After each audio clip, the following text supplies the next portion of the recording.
තොපි හැදුවට වඩා හොඳයි නිකන් හිටියනම් කියලා. සමහර අම්මලා තාත්තලා කියනවා. සමහර තාත්තලා තමන්ගේ දියණියට වෙන තරුණයෝ පාවලා දීලා බයිනවා. ඒ කියන්නේ තමන්ගේ දියණිය අන්තිම පහත් තත්ත්වයට දාලා කතා කරනවා.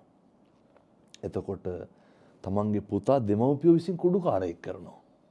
තමන්ගේ පුතා දෙමව්පියෝ විසින් මද්ද්‍රව්‍ය ජහවාරම්කාරයෙක් කරනවා. එහෙම කරන්න නරකයි.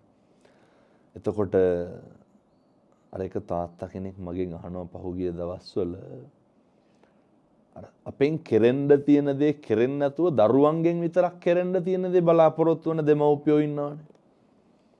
අවුරුදු 15 16 ආපුවම ළමයි මුරණ්ඩුයිලු කියන දේ අහන්නේලු. මං අහනකොට එතකොට තාත්තා මොකද කරන්නේ? එතකොට කියනවා මේ මම ටිකක් තදට හිටියලු. දරුවෝ මුරණ්ඩු වෙනකොට තාත්තා තදට ඉඳලා හරියනවද?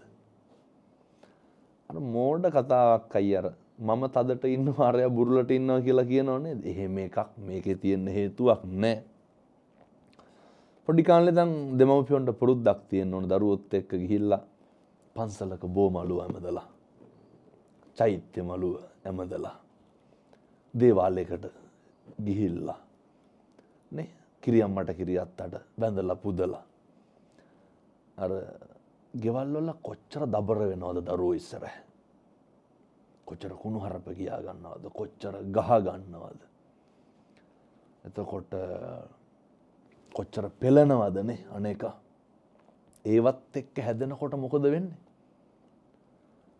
හොඳ දරුවෝ හැදෙයිද ගෙවල් වල පවුල් වල තියෙන ප්‍රශ්නත් එක්ක දරුවෝ පෝෂණය වෙනකොට අර යහපත් දේවල් බලාපොරොත්තු වෙන්න බෑ